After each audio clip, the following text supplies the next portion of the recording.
അസ്സലാമു അലൈക്കും. വഅലൈക്കും അസ്സലാം. ഇന്ന് കഥ കേൾക്കാൻ നീ റെഡിയാണോ?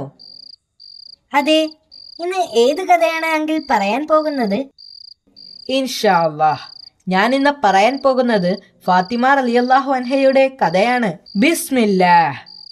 ദി സ്റ്റോറി ഓഫ് ഹസ്രത്ത് ഫാത്തിമ റളിയല്ലാഹു അൻഹ. മുഹമ്മദ് നബി മുസ്തഫ സല്ലല്ലാഹു അലൈഹി വസല്ലമയുടെയും ഖദീജ റളിയല്ലാഹു അൻഹയുടെയും മകളായിരുന്നു ഫാത്തിമ റളിയല്ലാഹു അൻഹ. ഇസ്ലാം മതത്തിൽ അവർക്ക് സുപ്രധാനമായ ഒരു പങ്കാണുള്ളത്. മാത്രമല്ല, എല്ലാ മുസ്ലിം സ്ത്രീകൾക്കും അവർ ഒരു മാതൃക കൂടിയാണ്. അവർ കുലീനയും ദയാലുവും ഉദാര മനസ്കയും എപ്പോഴും സത്യസന്ധയുമായിരുന്നു.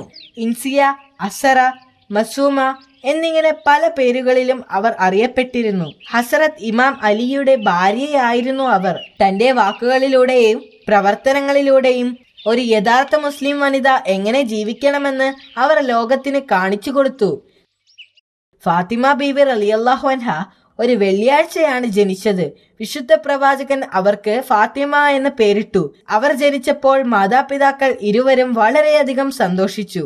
നബി സല്ലല്ലാഹു അലൈഹി വസല്ലമയും ഖദീജ റളിയല്ലാഹു അൻഹയും അവരെ സ്നേഹത്തോടെ പരിപാലിച്ചു. ഇസ്ലാം പ്രചരിപ്പിക്കുന്ന കാലഘട്ടമായിരുന്നു അത്. ധാരാളം ആളുകൾ ആ സമയത്ത് ഇസ്ലാമിൽ ചേർന്നിരുന്നു. ശത്രുക്കൾക്ക് അവരോടുള്ള ദേഷ്യം കൂടിക്കൂടി വന്നു. അതോടെ പ്രവാചകനും അദ്ദേഹത്തിന്റെ കുടുംബത്തിനും ജീവിതം വളരെ പ്രയാസമായിരുന്നു. ശത്രുക്കളുടെ വീടിന്റെ അടുത്തുകൂടെ പോകുമ്പോൾ അവർ സ്ഥിരമായി പ്രവാചകന്റെ ദേഹത്തേക്ക് ചവറുകൾ വാരിയെറിയുമായിരുന്നു. ഒരു ദിവസം പ്രവാചകൻ നടന്നു പോകുന്ന വഴിയിൽ ശത്രുക്കൾ മുൾച്ചെടികൾ കൊണ്ടുവച്ചു. പ്രവാചകൻ അതിൽ ചവിട്ടി അദ്ദേഹത്തിന്റെ കാൽ മുറിഞ്ഞ് ചോരയൊഴുകി. ഇത് കണ്ട ഫാത്തിമ റളിയല്ലാഹു അൻഹയ്ക്ക് വിഷമമായി. അവർ വെള്ളം ഉപയോഗിച്ച് മുറിവ് കഴുകുകയും പ്രവാചകന്റെ വസ്ത്രം വൃത്തിയാക്കുകയും ചെയ്തു. മക്കയിൽ മതപ്രബോധനം നടത്തുന്ന കാലത്ത് അദ്ദേഹത്തിന് പലതരത്തിലുള്ള ബുദ്ധിമുട്ടുകൾ അനുഭവിക്കേണ്ടി വന്നിട്ടുണ്ട്. ശത്രുക്കളിൽ കൂടുതലും ഖുറൈശി ഗോത്രത്തിലുള്ള ഉന്നതരായിരുന്നു. ആളുകൾ ഇസ്ലാം മതം സ്വീകരിച്ചാൽ ജനങ്ങൾ അവരെ ബഹുമാനിക്കുകയില്ലെന്ന് അവർ ഭയപ്പെട്ടു. പ്രവാചകനെ കല്ലെറിയാൻ അവർ ആളുകളെ തയ്യാറാക്കി. എന്നാൽ പ്രവാചകൻ സല്ലല്ലാഹു അലൈഹി വസല്ലമ വളരെ ക്ഷമയോടെ അദ്ദേഹത്തിന്റെ ദൗത്യം തുടർന്നുകൊണ്ടേയിരുന്നു.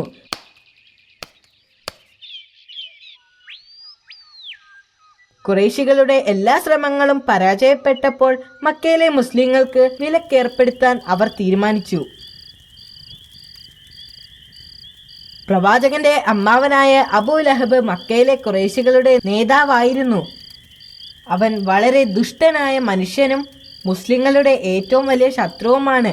പ്രവാചകന്റെ കുടുംബത്തിനും അദ്ദേഹത്തിന്റെ അനുയായികൾക്കും സമ്പൂർണ്ണ വിലക്കേർപ്പെടുത്താൻ അയാൾ കൽപ്പിച്ചു.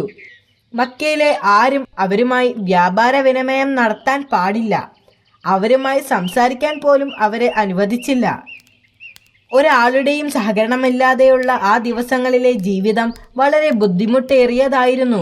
3 വർഷക്കാലം പ്രവാചകൻ വളരെ നിശബ്ദനായി മതസന്ദേശങ്ങൾ പ്രചരിപ്പിച്ചു. അക്കാലത്ത് വിഗ്രഹാരാധന ശക്തമായ കാലമായിരുന്നു. പ്രവാചകൻ അതിൽ നിന്നും ജനങ്ങളെ പിന്തിരിപ്പിക്കുവാൻ ശ്രമിച്ചുകൊണ്ടേയിരുന്നു. 3 വർഷത്തെ നിരന്തരമായ പ്രവർത്തനത്തിന്റെ ഫലമായി 30 പേർ മാത്രമായിരുന്നു ഇസ്ലാമിലേക്ക് വന്നത്. അദ്ദേഹത്തിന്റെ അനുയായികൾ ഇപ്പോൾ അദ്ദേഹത്തിന്റെ വിവേകത്തെ ചോദ്യം ചെയ്യാൻ തുടങ്ങിയിരുന്നു. ശത്രുക്കൾ അദ്ദേഹത്തിനെതിരെ ഗൂഢാലോചന നടത്താൻ തുടങ്ങി. അള്ളാഹുവിന്റെ മുൻപിൽ എല്ലാവരും തുല്യരാണെന്ന് നബി സല്ലല്ലാഹു അലൈഹി വസല്ലമ പ്രസംഗിച്ചു. അത് പുരോഹിതന്മാർക്ക് അവരുടെ അധികാരത്തിന് വെല്ലുവിളിയായിരുന്നു. ഒരു ദിവസം അവർ ഒന്നിച്ചുകൂടി പ്രവാചകന്റെ പ്രസ്ഥാനത്തെ അടിച്ചമർത്താൻ തീരുമാനിച്ചു. ഓരോ കുടുംബവും ഇസ്ലാം അനുയായികളോട് ക്രൂരമായി പെരുമാറണമെന്ന് അവർ തീരുമാനിച്ചു. അവർ മക്കയിൽ പ്രവേശിക്കുന്നതിൽ നിന്നും മുസ്ലിങ്ങളെ നിരോധിച്ചു. പ്രവാചകനും അനുയായികളും മക്ക വിട്ടു പോകാൻ നിർബന്ധിതരായി. അവർ മക്കയുടെ പുറത്ത് ടെന്റ് കെട്ടി അവിടെ താമസം തുടങ്ങി. ഏകദേശം 3 വർഷക്കാലം അവർ അവിടെ ടെന്റ് കെട്ടി താമസിച്ചു. അവർക്ക് സാധനങ്ങൾ വാങ്ങുന്നതിനോ വിൽക്കുന്നതിനോ മറ്റുമായി മക്ക നഗരത്തിലേക്ക് പ്രവേശിക്കുന്നതിന് ശത്രുക്കൾ അവർക്ക് വിലക്ക് ഏർപ്പെടുത്തിയിരുന്നു. ജനങ്ങൾ വളരെയധികം ദാരിദ്ര്യത്തിൽ ജീവിക്കുന്നതിന് ഫാത്തിമ റളിയല്ലാഹു അൻഹയും സാക്ഷിയായിരുന്നു. ഖദീജ റളിയല്ലാഹു അൻഹു തന്റെ സമ്പത്തിന്റെ ഭൂരിഭാഗവും മുസ്ലിങ്ങളെ സഹായിക്കാൻ ആവശ്യമായ സാധനങ്ങൾ വാങ്ങുന്നതിന് വേണ്ടി ചെലവഴിച്ചു.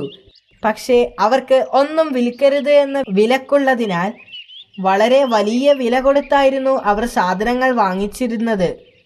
പ്രവാചകന്റെ അമ്മാവനും ഹസ്രത്ത് ഇമാം അലി റളിയല്ലാഹു അൻഹയുടെ പിതാവുമായ അബൂ ത്വാലിബ് മാത്രമായിരുന്നു അവരെ സഹായിച്ചിരുന്നത്.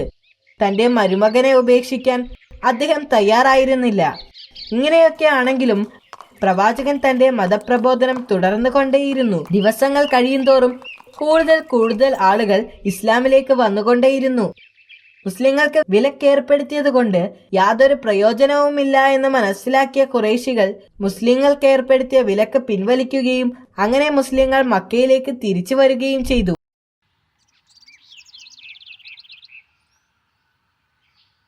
ഇപ്പോൾ ഖദീജ റളിയല്ലാഹു അൻഹ ക്ഷീണിതയാണ്. 3 വർഷക്കാലം മരുഭൂമിയിൽ ജീവിച്ചത് കാരണം അവരുടെ ആരോഗ്യം നഷ്ടപ്പെട്ടിരുന്നു. മക്കയിലേക്ക് തിരിച്ചു വരുമ്പോൾ അവർ ഒരു രോഗിയായിരുന്നു. ഫാത്തിമ റളിയല്ലാഹു അൻഹ തന്റെ മാതാവിനെ വളരെയധികം സ്നേഹിച്ചിരുന്നു. രോഗിയായ മാതാവിനെ അവർ വളരെ നന്നായി ശുശ്രൂഷിച്ചിരുന്നു. ഖദീജ റളിയല്ലാഹു അൻഹക്ക് അസുഖം ബാധിച്ച സമയത്ത് ഫാത്തിമ റളിയല്ലാഹു അൻഹയ്ക്ക് വെറും 7 വയസ്സ് മാത്രമേ ഉണ്ടായിരുന്നുള്ളൂ. പ്രവാചകൻ ഖദീജ റളിയല്ലാഹു അൻഹയെ വളരെയധികം സ്നേഹിച്ചിരുന്നു എന്ന് അവർക്കറിയാമായിരുന്നു. പ്രവാചകന്റെ അമ്മാവൻ അബൂ ത്വാലിബ് 1 മാസം മുൻപ് മരണപ്പെട്ടു. ഇപ്പോൾ അദ്ദേഹത്തിന്റെ ഭാര്യ ഖദീജ റളിയല്ലാഹു അൻഹ രോഗം കാരണം കിടപ്പിലുമാണ്. താൻ ഉടൻ തന്നെ മരിക്കുമെന്ന് ഖദീജ റളിയല്ലാഹു അൻഹയ്ക്ക് അറിയാമായിരുന്നു. അവർ ഫാത്തിമ റളിയല്ലാഹു അൻഹയെ കുറിച്ച് ചിന്തിച്ചു. തന്റെ മരണത്തിനു ശേഷം ഫാത്തിമ റളിയല്ലാഹു അൻഹ തനിച്ചാകുമെന്നോർത്തപ്പോൾ അവർ വിതുമ്പിപ്പോയി. റംസാൻ 10 ഖദീജ റളിയല്ലാഹു അൻഹ മരണപ്പെട്ടു. ഈ ചെറുപ്പത്തിൽ തന്നെ ഫാത്തിമ റളിയല്ലാഹു അൻഹയ്ക്ക് തന്റെ മാതാവിനെ നഷ്ടപ്പെട്ടു. പ്രവാചകനെ കഴിഞ്ഞ കുറച്ചു മാസങ്ങളായി തനിക്ക് ഏറ്റവും പ്രധാനപ്പെട്ട 2 പേരെ നഷ്ടപ്പെട്ടിരിക്കുന്നു. ആ വർഷത്തെ ദുഃഖകാലം എന്ന് അദ്ദേഹം വിളിച്ചു. മാഷാ അല്ലാ, അത് നല്ലൊരു കഥയായിരുന്നു. നിനക്കത് ഇഷ്ടപ്പെട്ടതിൽ എനിക്ക് സന്തോഷമുണ്ട്. ഇതുപോലെ രസകരമായ ധാരാളം കഥകളുണ്ട്.